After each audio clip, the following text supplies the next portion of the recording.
The day I turned 70 was nothing like the gentle celebration I had imagined.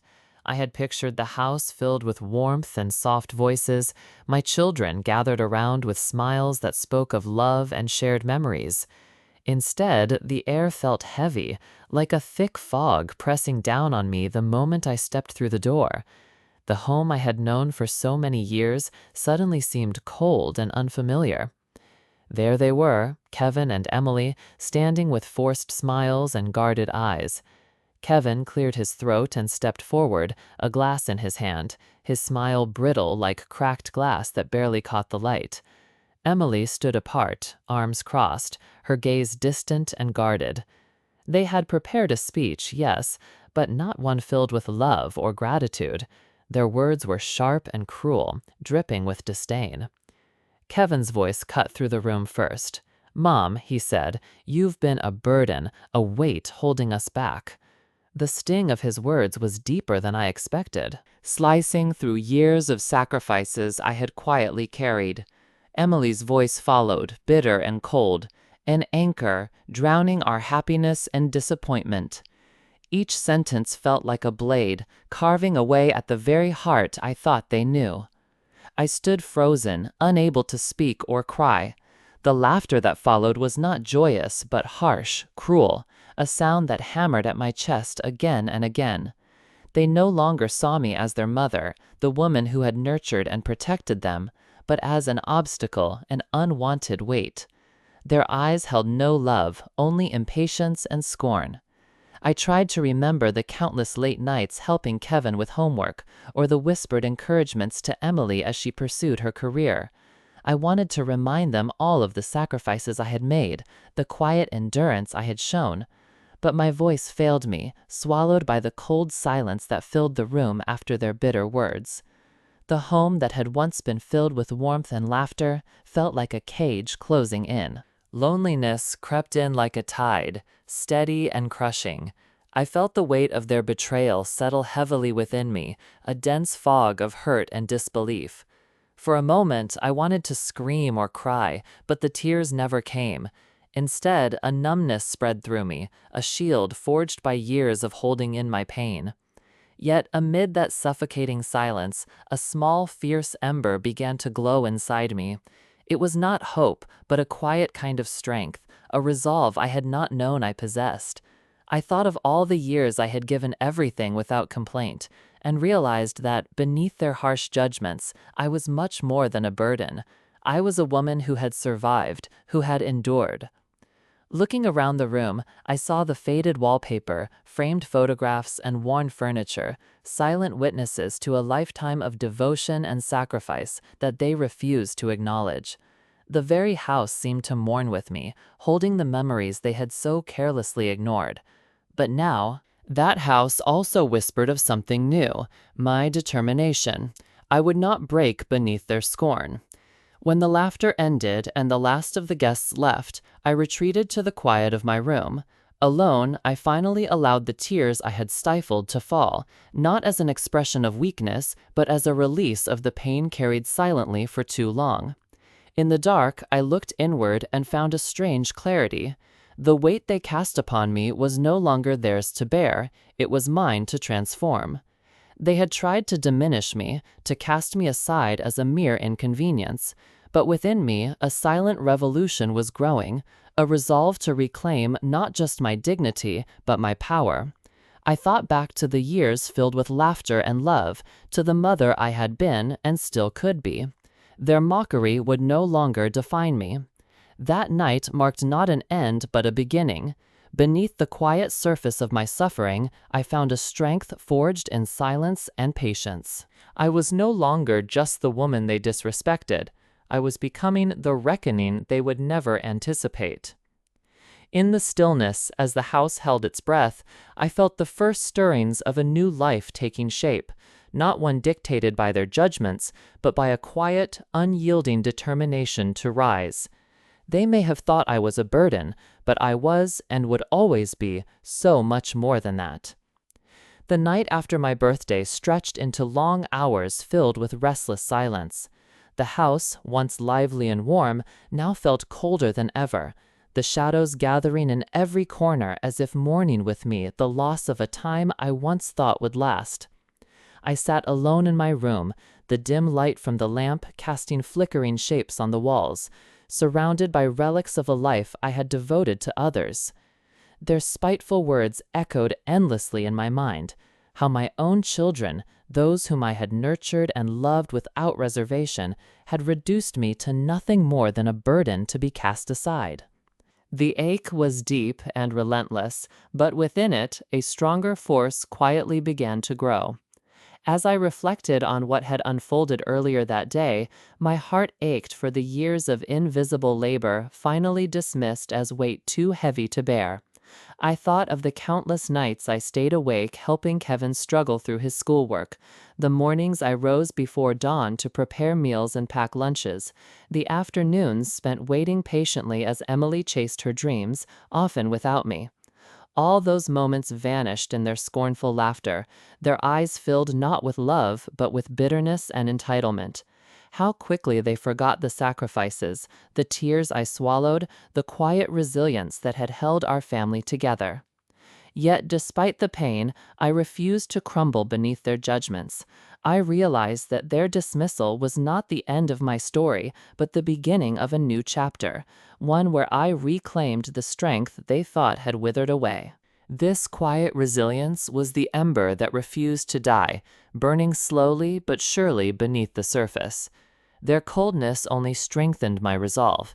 I knew then that confrontation would not be a rash explosion of emotion, but a deliberate, measured act woven with patience and precision. I began to consider the resources I had quietly built over the years, small savings, investments, and secret accounts they had never imagined I could manage on my own. They believed I was dependent and fragile, but I harbored more independence than they knew.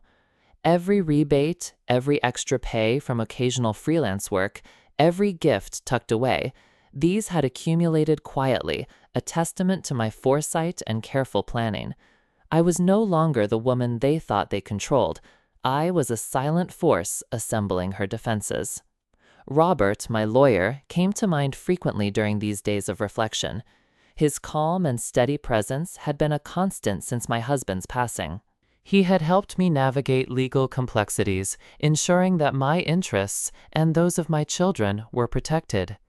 In him, I found not just a confidant, but a potential partner in the delicate task that lay ahead.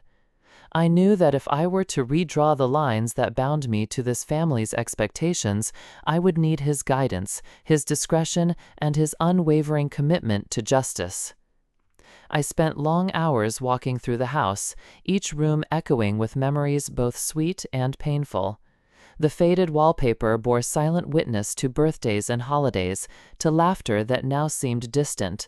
Photographs lined the shelves, capturing years of smiles and milestones, moments I had cherished quietly, perhaps too quietly for others to see. The worn furniture bore marks of years of use, a testament to the life lived here. But the house was more than a shelter. It was a monument to my endurance. It held my pain and my love intertwined, waiting for me to breathe new purpose into its walls. I understood that my fight was not against these objects or even against this house, but against the narrative my children had written, that I was nothing but a weight, a burden to be cast off. I refused to accept that version of myself. Instead, I began to imagine how I would transform this narrative, how I would claim back my dignity and agency with quiet dignity and unyielding resolve. This was no mere revenge, it was redemption. As night deepened, I settled at my desk to examine old documents, financial papers long stored away but never forgotten, birth certificates, insurance policies, and bank statements, all pieces of a legacy I had quietly nurtured. The ink on some was faded, but the significance of each was as sharp as ever. These were rocks on which to build, foundations of the new life I was determined to shape. No longer would I be sidelined, no longer subject to their false assumptions or cruel judgments. I reminded myself that this would not be a hurried battle, but a careful game of strategy. I had learned deeply the value of patience, how silence could speak louder than words when wielded with skill. I would not let love blind me to the reality of their greed, nor let anger force reckless moves. This was a chess match, and I was preparing to make every move count. On nights like these, as the world outside remained oblivious to the transformation taking place within my small room, I found my resolve hardening. The house, which had once felt like a prison forged from their neglect, now felt like a fortress of my own making. The future was mine to claim, not by shouting, but by steady, silent steps that would eventually bring their illusions crashing down. In the quiet hours before dawn, as shadows stretched long and stillness reigned, a peaceful clarity settled over me. A strange but powerful calm replaced the ache of rejection. I was no longer the passive figure they disrespected. I was a woman awakened to her own strength. It was a strength born from years of endurance and tempered by the quiet fires of patience and love that no one could take away. They might believe they had won the day, but soon they would see that the mother they thought broken was a force in disguise, ready to rewrite her story with a calm but unbreakable will. In this conviction, I found not only peace, but a fierce promise, one that whispered quietly to my heart, reminding me that resilience and dignity cannot be taken, only surrendered, and surrender was not in my nature. This was the moment when my silent revolution began, the first step into a future they would never anticipate, one defined not by their judgments, but by my own unwavering determination to rise. In the days that followed, I became both student and strategist in a game most had underestimated me to be incapable of playing. The house, with its quiet rooms and familiar creaks, no longer echoed with the shallow laughter of my children's contempt, but with the steady rhythm of my own resolve. Each morning, as dawn broke through the windows, filtered by curtains long faded by sun, I set about uncovering every hidden corner of my life savings and resources. I was determined to claim for myself the legacy I had unintentionally handed over piece by piece to those who counted themselves entitled. They saw only a frail, aging mother, dimmed by time and seemingly out of the race, but beneath their watchful eyes, I was rebuilding my fortress. I began combing through the stacks of papers carefully filed over the years, the brittle contracts tucked away in drawers, unopened bank statements, insurance policies, and old investment records. Each document was a fragment of a story I had quietly written, a narrative marking hard-earned independence hidden beneath layers of domestic sacrifice. It was surreal to visualize the net of resources I had woven, silently and patiently, as if I had been mining for gold all along, except this treasure had been quietly growing in the shadows. The reality of it ignited a spark within me, a combination of relief and fierce determination. This was my armor, and it was surprisingly robust. At the core of this strategic operation was Robert, my lawyer. I dialed his number with a steady hand, the same number I had known for decades, tethered to memories of support and resilience. His voice on the other end answered with its characteristic calm reassurance. I revealed to him my plan with measured words, entrusting him with the blueprints of my intentions and the evidence I had uncovered. He listened without the slightest hint of surprise, offering no pity, only professional resolve. "Margaret," he said quietly, "you've been preparing for this longer than you realize. We can ensure they never see this coming until it's too late." Our meetings became the hidden battleground where I laid out each piece of my strategy. He taught me the language of wills, trusts, and legal instruments that could shield my assets from their grasp if I acted with precision. We spoke of revocation and rewriting with an eye toward protection and empowerment. Robert's office, rich with the scent of old books and polished wood, became my sanctuary, a place where I transitioned from a figure discarded into one who commanded her fate with cool clarity. The days blurred while we crafted documents that bore my will, the genuine one, reflecting my newfound reckoning and resolve. Even as I handled the legal complexities, I kept an outward guise of calm compliance. When Kevin and Emily spoke to me, their tones still edged with the entitlement that had burrowed into their voices that day. I smiled quietly. I nodded and deflected, intentionally planting no hints of my shifting reserves. They asked about the house and the quiet accounts they believed controlled everything. I offered vague reassurances, careful not to reveal the growing fortress of my silent rebellion. Their assumptions were my advantage. They never suspected the breadth of their mother's subtle strength. Every day, I sold small shares of stocks and transferred funds to accounts they thought unreachable. Each transaction was a whisper in the gale of my concealed power. My heart would flutter, a silent drumbeat in my chest, but I remained composed.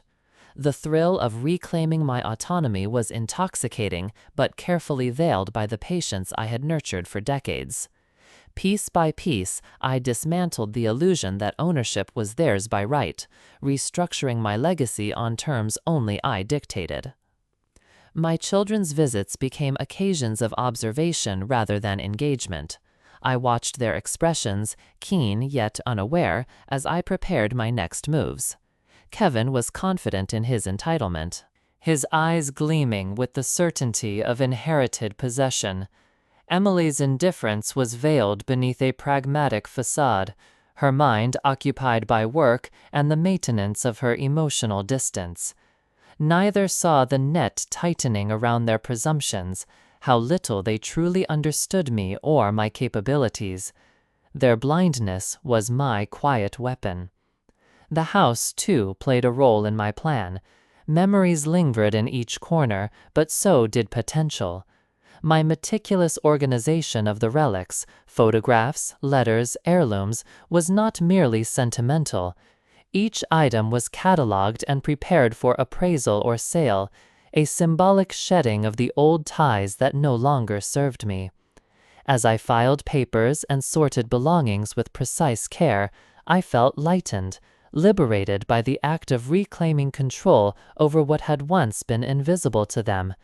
This collection of memories was mine to curate, to cast into a new narrative that placed me at the center, not as a bystander, but as an architect.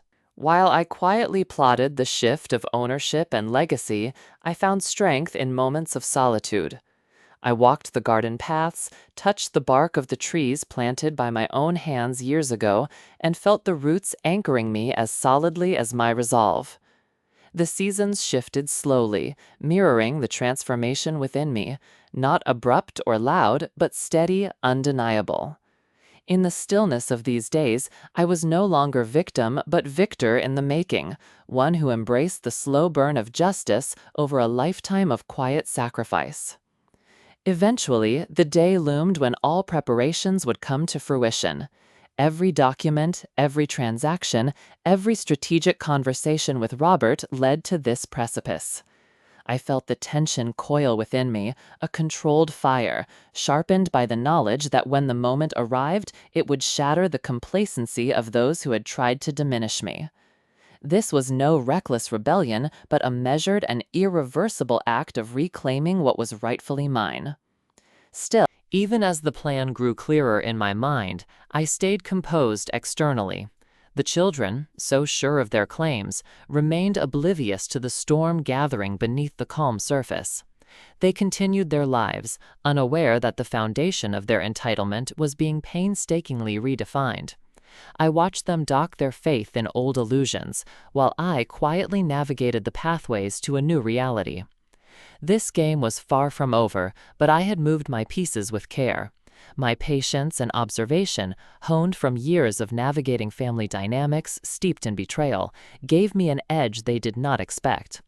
As I sat in the quiet rooms of our home that once echoed with judgment, I was no longer the mother dismissed. It was the mother who would rewrite the rules of inheritance, legacy, and respect.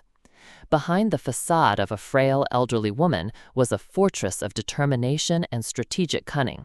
They had underestimated me, as many did before, and they would soon face the consequences of their miscalculation. I was no longer the quiet victim of whispered resentments.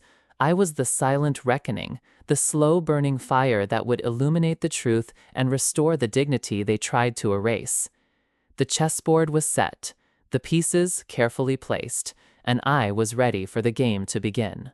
The day I had long and quietly prepared for finally arrived, and with it a strange mixture of relief, anticipation, and solemn resolve washed over me. The house, this place filled with whispers of the past and shadows of laughter long faded, would soon witness the unfolding of a reckoning it had never expected. I moved through the familiar rooms with deliberate care, my fingers brushing over the edges of photographs and heirlooms I had carefully sorted and catalogued. Each item was a silent symbol of my life, reminders of what had been and markers of the new chapter I was about to write alone. It had been months of painstaking preparation, an intricate dance of patience and precision. I had sold stocks in increments small enough to escape notice, transferred funds into accounts secured beyond their reach, and entrusted Robert with every necessary document to ensure my intentions would be legally binding. The house, once filled with the careless assumption of their entitlement, was now already slipping from their grasp piece by piece, even if they remained blind to the change as it quietly took hold. As I packed the last of the photographs and closed the boxes containing letters and personal mementos, I felt a bittersweet pang, letting go of the ghosts I had carried with me for decades. But this act was not surrender, it was liberation. Each item packed was a step toward reclaiming not only my possessions, but my dignity, a reclamation greater than any material gift. The true inheritance I sought was respect, the restoration of my identity beyond the label of burden they had so callously assigned me. The house echoed faintly with the sound of voices, Kevin and Emily, in the distance, unaware of the storm about to shatter their complacency. Kevin's voice was confident, laced with the arrogance born of years convinced of his place at the helm of our family's legacy. Emily's laughter was clipped, busy with her own life, but nonetheless steeped in the false security that came from assuming that everything would fall into place as expected. Neither suspected the depth of change already set in motion. That morning I dressed carefully, choosing clothing that was simple yet carried a quiet dignity. No longer the invisible mother dismissed with a glance, but a woman poised to claim what was hers with unwavering grace. My heart beat steadily beneath the calm exterior, a silent drum of purpose that stayed my nerves. This was a turning point, a moment that carried the weight not just of documents signed, but of years of pain transformed into power. Robert met me at the house, his presence a steady reassurance through the unfolding moments. Together, we went over the final details, his hands deftly organizing files and calm voice reaffirming the solidity of what we had constructed. "Everything is in place," he said softly. "They won't see it coming." His confidence bolstered mine, and I found myself smiling for the first time in months, that smile quiet but fierce. When Kevin and Emily arrived later that afternoon, their casual attitudes and familiar demands echoed through the halls like old wounds. They approached the house with entitlement ringing in their steps, fully convinced that their inheritance was assured. Their greetings were clipped, laced with an undercurrent of dismissiveness that stung more sharply than any accusation. I met them with a composed yet unreadable expression, careful to reveal nothing of the storm beneath. The moment came as quietly as it had been anticipated. Robert handed me the final documents, and with a firm but steady voice, I called my children to the living room. The weight of their disbelief was almost palpable as I revealed to them the new will, the legal papers that rewrote their presumed rights and placed control firmly back where it belonged, into my hands, into my legacy. Their confident faces faltered, the carefully constructed worlds of entitlement collapsing into silence. Kevin's face paled in disbelief, his fingers trembling as he reached out reflexively, but drew back as if touching fire. "Mom, this can't be," he stammered, voice tight with shock and anger. Emily's eyes widened, and for a fleeting moment her guarded expression slipped, revealing a mix of astonishment and regret. They had believed in their certainty, in the ease of taking what they thought was theirs by birthright, and now everything had changed with a quiet yet irrevocable finality. I spoke then, not with bitterness, but with the calm strength that had carried me through every moment of neglect. "You thought I was a burden," I said, my voice low and clear, resonating with the weight of truth. "You thought everything was your right, a legacy handed on without question. But today, I reclaim what was mine all along, not just possessions, but respect." The air was thick with silence, their protests muted by the undeniable power of the moment. This confrontation was unlike any before. There were no harsh words, no shouted accusations, only the cold clarity of justice finally delivered. I observed them carefully, noting the flicker of understanding that began to erode the shell of entitlement. For the first time, I saw the vulnerable cracks beneath their confident facades. Their silence was testament to the magnitude of what I had achieved, a quiet victory born of patience and resolve. As they retreated into themselves, stunned and uncertain, I felt the heavy chains of years slip away from my shoulders. The house, once a prison of neglect and scorn, now felt like a sanctuary, a place reborn from the ashes of betrayal.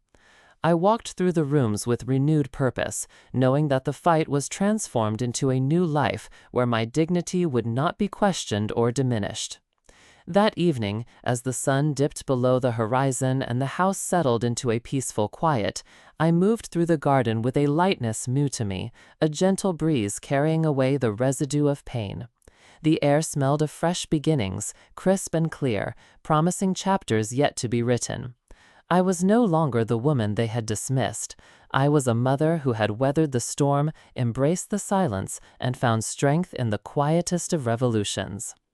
In that moment, I understood fully that revenge was not in loud declarations or dramatic falls. It was in silent perseverance, in the unwavering reclaiming of one's worth. It was in transforming the pain inflicted by those closest to a force that could no longer be ignored or denied. This was not just a victory over my children's betrayal. It was a liberation of my soul, a restoration of the life lessons I felt compelled to embody. I had been their burden once, but now I was their reckoning, quiet, unyielding, and irrevocably so. Their silence filled the room like a thick, reluctant fog, thick enough to choke the arrogance they had worn so easily, so confidently. Kevin's eyes, usually sharp with the certainty of possession, dimmed beneath the weight of what lay before him. Emily's steely detachment quivered, if only for a moment, revealing a crack in the armor they'd both guarded so fiercely for years. The smug smiles that had greeted me for so long faded into hesitant, searching glances, unsure of how to respond to this transformation, from the mother they disregarded to the woman who'd meticulously rewritten the terms of their inheritance. In that haunting pause, frozen like a breath caught between two worlds, I felt a deep, steady calm settle over me. The years of silent endurance and invisible sacrifices, the heavy burden of being dismissed and diminished, began to dissolve into the soft but unshakable bedrock of my strength. I was no longer the background figure they thought they controlled, the weary woman with empty hands and a tired heart. I was the one who had patiently constructed a fortress from quiet resilience, a woman who had mastered the art of waiting for the perfect moment to claim what was hers. Kevin's voice broke the silence, low and shaken with something almost unfamiliar, an amalgam of anger, disbelief, and fear. "You can't do this," he said, the defiance in his tone weakened by doubt. "This house, the money, this legacy, it's our right." I held his gaze, steady, unflinching. "Right?" I repeated, soft but laden with the weight of all the years they chose not to see. "What right did you have to erase my sacrifices, to turn my love and care into chains you sought to break free from? I was your foundation, steady and silent, through every triumph and failure. You never saw me, yet I held it all together. Now that foundation stands tall, no longer invisible. Emily's eyes narrowed, shadowed with a flicker of something she fought to suppress: regret, shock, maybe shame. "You're making a mistake," she whispered, her voice barely audible. But no mistake had been made. This was a deliberate reclaiming, a quiet but irrevocable act of restoring my dignity. Their protests waned under the weight of truth, voices losing strength, replaced by a quiet that no argument could breach. I saw the walls of entitlement, so solid just moments before, erode like fading stone, the facade of their confidence cracking to reveal the harsh light of reality. That realization settled not just over them, but over the room itself, thickening the air with its inevitability. The house, once a stage for neglect and derision, breathed deeply, as if waking from a long slumber. Its walls absorbed the new energy in the air, the energy of respect reinstated, of honor reclaimed. Each familiar room, steeped with stories of love, loss, and endurance, seemed to hum with renewed life. I walked its length with purpose, feeling the chains of past pain loosen and fall away. This space, once a prison forged by cold disregard, transformed into a sanctuary, a home reborn not from possession, but from profound, hard-earned dignity. That evening, beneath a sky softened with twilight, I found myself wandering into the garden, the place where life quietly blossoms amid change. The breeze brushed my skin tenderly, carrying the scent of earth and flowers, a fragrant reminder that renewal is the quiet reward of endurance. As I moved among the blooms, the heavy residue of past pain lifted from me, fading like shadows at sunset. Here in the stillness, I tasted freedom, not loud or dramatic, but deeply profound, earned through patience and tenacity. I reflected on the lessons carved by time and trial, love woven with patience, sacrifice silent but endless, strength born from suffering and still standing. They had seen me as a burden, a weight to discard, yet I had transformed that burden into a power they could not dismantle. My revenge was not one of fury or shouting. It was in the reclamation of my worth, in the restoration of my identity beyond their narrowed judgments. My children would withdraw, perhaps wounded and humbled by this revelation, forced to confront a mother they had underestimated, no longer a shadow in the background, but the reckoning they could not ignore. Quiet, steady, irrevocable. I embodied the lessons life had tattooed on my soul, the truth that dignity is not a gift to be taken, but a right to be claimed. This victory was not merely over their betrayal, but a liberation of my soul. It was the opening of a new chapter, one where respect was absolute and no longer negotiable. I stepped into this new life with grace and fierce resolve, unshaken by the ghosts of past neglect or the uncertain road ahead. As the stars slowly emerged in the velvet sky, I sank into a profound peace. The journey had been long and arduous, paved with silent pain and endurance, but the path forward was clear and wholly mine. I was no longer the mother cast aside. I was a woman reborn, a quiet revolution come to life, a force of nature awakened. And in this rebirth, I found the truest freedom I had ever known. The evening air held a softness that seemed to cradle every breath I took. Walking through the garden, I let my fingers brush the petals of flowers that had bloomed quietly, season after season, much like the patience I had nurtured within myself. The gentle rustle of leaves whispered promises of renewal, words no longer distant but fully within reach. In that moment, the heavy weight of years began to lift, leaving a lightness I hadn't known I could claim. The pain, once so raw and suffocating, softened into a distant echo, fading with the waning light. It was here, surrounded by the quiet life of the garden, that I truly tasted freedom. Not the loud, defiant kind found in rebellion, but a deep inner liberation born from endurance and unwavering resolve. Every bloom seemed to mirror the growth within me, slow, deliberate, and resilient. This was not a fleeting victory, but the culmination of a lifetime's silent perseverance. I reflected on the lessons time had carved into my soul. Love intertwined with patience, sacrifice given without expectation, strength forged not in the spotlight, but in the quiet battles fought behind closed doors. They had labeled me a burden, a weight to be discarded without thought or care, yet I had transmuted that burden into a source of power they could never dismantle. My revenge was not the tempest of fury or loud declarations. It was far subtler and infinitely more potent, a reclamation of my worth and the restoration of my identity beyond their narrow perceptions. My children, faced now with the undeniable truth, would withdraw. Perhaps in their retreat they would find humility in the shadows of their own misjudgments. They would be forced to confront a mother they had long underestimated, not a background figure fading into silence, but the reckoning they could no longer evade.